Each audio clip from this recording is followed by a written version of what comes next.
It's the Agribusiness Report. I'm Tony St. James. We're joined today by Kent Bacus. Kent is with the National Cattlemen's Beef Association. Hey, it's great to see you. Yeah, it's good to see you too. Okay, so I bet you don't get to talk trade very often, so can we talk trade? Well, yeah, do you want the good news, bad news, or a little bit of all of it? Well, if we've got good news, let's talk good news. It's mainly good news. That's the important thing. 2022 is proving to be another great year for us. 2021, we set all kinds of records, had over $10.6 billion in exports, a lot of that into Asia, some into Latin America.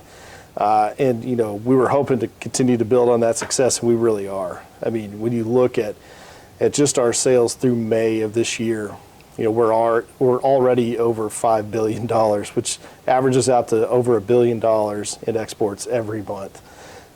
Korea is still at the top of that list, Japan right behind it, and then China right on their heels. So we kind of have a bidding war over U.S. beef in those markets. And you look at our beef exports, again, these are not the same kind of cuts that we're buying at the grocery store here.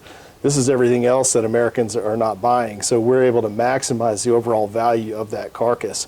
And now those exports alone are accounting for about $500 per head.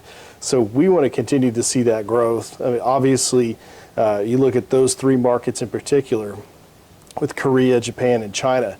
That's the result of not only strong demand in those markets, but good trade policy that opened those markets. We had a 40% tariff on U.S. beef into Korea. We had a 38.5% tariff on U.S. beef into Japan, and we didn't even have access into China. It was because of trade policy we were able to remove those barriers in each of those places, and now we're actually seeing the rewards for that, for those actions. So we want to continue to build on that. We also see strong growth in Taiwan. It has really emerged. It's kind of battling right now for Canada in that top 5 spot. Mexico, our sales have been a little flat, but they're still strong. A lot of that has more to do with the Mexican economy, not really demand for beef. So, exports are good. That's the good side of the story. We want to continue to build on that. When you look at imports, imports are the other side of that coin. U.S. is a major beef importer. We're importing a lot of lean beef trimmings from countries like Australia and New Zealand, and most recently from Brazil. And so we're taking all of that, combining it with our fattier trimmings and meeting that ground beef demand. Overall sales, import sales have been on the increase, and a lot of that's just due to strong demand for ground beef here in the U.S. market. But we're still a net exporter, and I think that's the key thing to understand.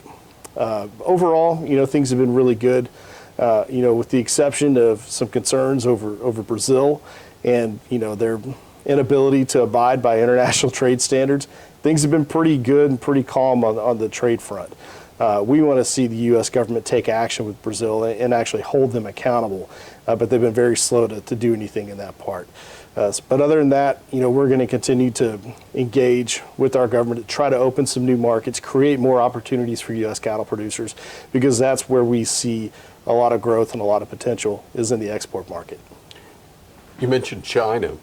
Phase 1 trade agreement that has basically ended at this point. Are we seeing any changes for their buying behavior as far as beef is concerned? No, and I think it's important that people understand that with that Phase 1 agreement, China made some systemic changes. They made a lot of regulatory changes. So they lifted the hormone ban, they lifted the BSE restrictions that had kept us out of that market for a very, very long time, well over a decade. They changed a lot of those things, and now they're seeing the benefit of it by having access to U.S. products. We don't foresee there being any changes there. China has significant protein shortages. Most of that is due to African swine fever just ravaging their hog industry and really creating a vacuum there. U.S. beef is a trusted commodity, and it's a preferred commodity for a lot of Chinese consumers. So I don't think we're going to see anything jeopardized there. When you get into these purchase agreements and other things like that, I think that's important for some commodities, but for beef, that was not really the goal of the Phase 1 agreement. It was let's open up the doors and let China really have access to our product. I think a lot of the conservative estimates, I think we were looking at maybe reaching $1 billion in sales in the first, 4 or 5 years. We've already surpassed all those expectations, and we haven't even scratched the surface yet in the Chinese market. Is there concern, however, because we've got a strong dollar at this point, that we could be pricing some of our markets out, i.e. Mexico? I think that there will be, some there will be some effect of having a strong dollar. There always is. A weak dollar helps exports, and a strong dollar hurts them. But overall, our sales are still very strong, and there's such a global shortage of high quality beef that we really aren't going to lose any market share to anyone. I think that prices overall have continued to grow, and if people are going to pay for a premium product, they want a product they can trust. They want a high quality product like U.S. beef, and so I think we're probably not as sensitive to losing those export sales as some other commodities.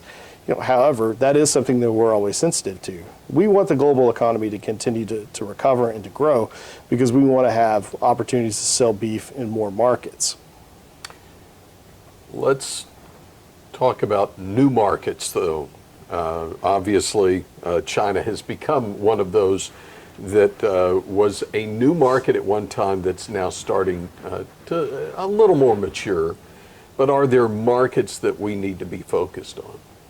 Oh, absolutely. And I think we're going to continue to thrive in the Asian markets. It's not just China, it's Taiwan, Vietnam, a lot of growth in Indonesia and other countries like that. But we're also interested in, opening the United Kingdom. Right now we're limited to only 1,000 metric tons of beef annually.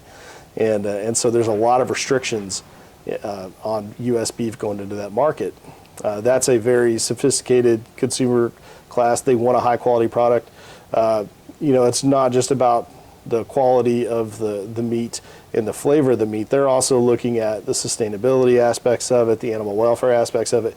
We check all those boxes. This is a natural fit for us, and really, when you look at the flavor profile in that country, we have an opportunity to introduce our high quality beef to a country that quite frankly doesn't really have anything comparable to that. So I think there's a lot of opportunity there, but that's going to take time. We have to re-engage in negotiations with them. We need the Biden administration to re-engage. I know that they've pulled back on a whole lot of fronts. We had already had a couple of years of negotiations with the UK, had made some headway, but the new administration comes in, and obviously President Biden has other priorities. And so who knows? Maybe with Boris Johnson no longer being prime minister, that could open up some more opportunities. But regardless, we see a lot of potential in that market. And we also see a government in the UK that wants to adopt more science-based standards. They want to shift away from that European mindset, have a much more objective, much more trade liberalization in their priorities. And I think that this creates a good opportunity for us. And so we're going to continue to pursue that because we see a lot of upside in trading with our allies. Ambassador Catherine Tai heads up the U.S. Trade Representative's Office and really comes from a background on the Hill, so she understands what it takes to work both sides of that coin, the negotiating side, but also the congressional side. But we've been without a chief ag negotiator. And by the way, the former chief ag negotiator had come from the beef industry, so really understood what was happening. Where are we today? Well, I think there are two important positions that have yet to be filled. And, that's one of the concerns is that, as the old saying goes, if you're not at the table, you're on the menu. And there's a lot of people in agriculture that are concerned about the lack of representation as far as at the political levels. I think that the names that have been put forward when you look at chief ag negotiator, Doug McCaleb has a lot of experience within USDA, is very familiar with ag policy. I think he's going to do a good job being able to be an advocate for our industry and for others in agriculture. And then over at USDA, we need an undersecretary for trade. That's a important tandem there is having those two positions, and having Alexis Taylor in that position would be very helpful. But they still have to go through a Senate confirmation process, and Congress is very slow at doing a lot of things these days. And so I think there's some frustration from agriculture. We'd like to see more progress because we see a lot of opportunity out there. The global economy is trying to recover, but this is a time to negotiate. This is a time to remove barriers when people need access to food, when people need access to better trade, especially with their allies. We should be capitalizing on this. We shouldn't be letting all this time pass us by. And I think that's where the frustration lies for a lot of us in ag, is because we want to be at the table. We want to be engaged. We want to be the ones, as the United States, out there setting the rules, and not, waiting to get a consensus with people who don't necessarily embrace a science-based approach or look at, the other objective factors that have made U.S. agriculture and other countries who have similar standards, very successful. So it's time to reengage. It's time for us to get a full team on the field and to get out there and start racking up some wins for U.S. agriculture. Kent, it's always great to see you. Thanks for your time and for your work. Absolutely. Kent Bacus is with the National Cattlemen's Beef Association, talking trade today on the Agribusiness Report.